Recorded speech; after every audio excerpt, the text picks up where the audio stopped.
All right, welcome Earth Eaters to Farm Bloomington. We're here in Bloomington, Indiana. I'm Chef Daniel Orr, and we're going to talk about some of the great spring ingredients that we have here in southern Indiana. I'm going to start off with some things that I've foraged, actually gone out in the woods and foraged. What you want to do when you're foraging is always look for a really clean environment. You don't want to have a lot of chemicals sprayed there. Don't go right next to a road that's heavily trafficked. Try to go in a really nice pristine area. I'm sure everybody else gets these. Dandelions.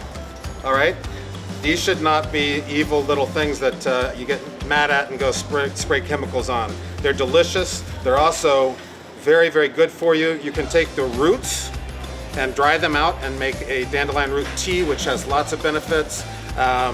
Makes you pee a lot, which is kind of funny because in French this is called pissenlit, which means to wet the bed.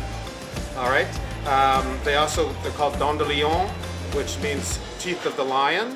Okay, and that kind of gives you a reason why they call them Dandelions. All right, and the greens, they're kind of bitter, and a lot of these kind of forage grains, a lot of them are very aggressively, tasting. They're very forceful.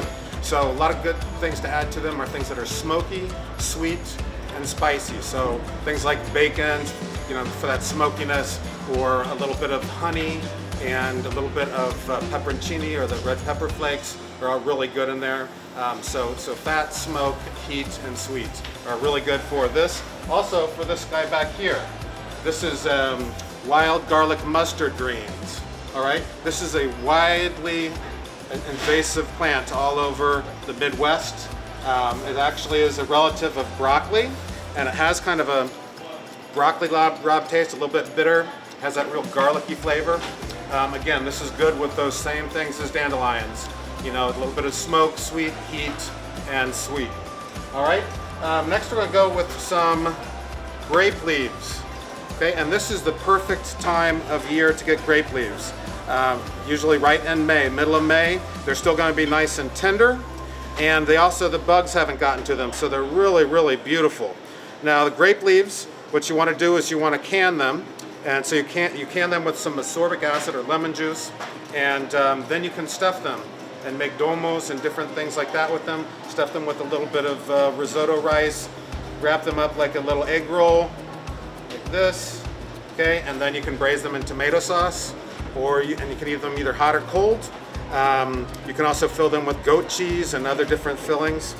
Really, really a nice item to have.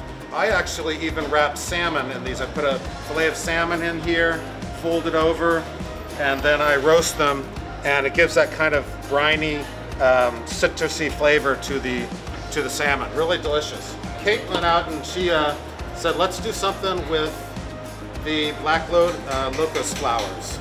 All right, these are out just for a couple weeks of the year. You can smell them when you drive by a kind of an old farm place that has a lot of old fence posts, because the black locust was used a lot for fence posts because it doesn't rot very easily. It's very, very strong wood. They smell kind of sweet, kind of grapey, a little bit winey, almost like a Alsatian wine, a sweet German wine. I made some jelly already. So this is a white wine and locust flower jelly. Really, really nice on your biscuits in the morning or toast, but also you can really use it with desserts. You can make a trifle with it. Lots of different ways you can use this jelly, not just for peanut butter and jelly sandwiches. This is called poke sallet. Okay, wild poke greens. Okay, and this is the only time of year you can eat these. You want to eat them when they're between 6 and 8 inches tall.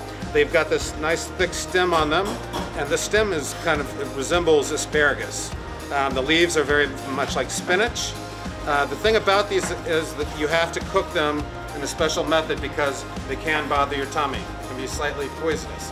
So what you want to do is, and we'll do this in a later show, we're going to cut these into pieces of the stem. We're going to blanch the stem and the leaf twice with changes of water, salted water, and then shock it in ice water, and then we're going to cook it just like you would asparagus or spinach. Now we'll go from the wild to the domestic, and we'll start off here with one of my favorites, okay, and that is rhubarb.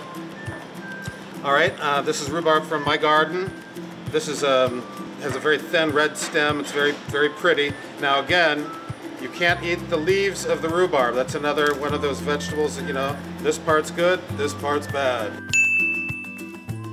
And I even use this, I grind it up and mix it with other ingredients for my homemade bug spray. And people think of strawberry rhubarb pie, but there's lots of stuff you can do with it. And in a later show, we're gonna make a rhubarb salsa. Now we'll get into some of our herbs. Basils, it's time to get your basil in the ground. And when I bought my basil plants, they had these flowers on them. So what you want to do is, before you plant your plants, snip them back quite a bit, because then that's going to give the roots a lot better chance to grow, because they won't be trying to support all this mass up here on the top. And then you can use this for all different kinds of things. This is an African black basil, and a lot of people throw away the flower part, but I like to take this off like that and sprinkle it on salads. It's very aromatic, delicious, and there's so many different types of basil. So, you know, go to a good local greenhouse, and they probably have lemon basil, Thai basil, cinnamon basil, purple basil, and they each have a different flavor. And when you think of different cuisines around the world, you can use those different basils. So like for Thai food, of course, Thai basil would be perfect. We've got some chives, okay, and these, I've got two different kinds of chives in the garden. This is a Chinese or Asian chive, which is a flat leaf chive, and it has much more of a garlic flavor to it. And then we have the traditional French chives, and these are blooming right now. The French chives have a hollow, tubular stem. Okay, they're very, very tender, much more mild. And you can use both the flowers and the green stems. So you just pull the flowers apart, and you can sprinkle these on canapes, over salads, great over grilled salmon. They've got that nice oniony flavor, really delicious. That's a little bit about what's going on in southern Indiana, and hopefully everybody listening to Earth Eats and watching us will go to the farmer's market, visit your local farmers, and enjoy this great time of year in the garden and in the kitchen.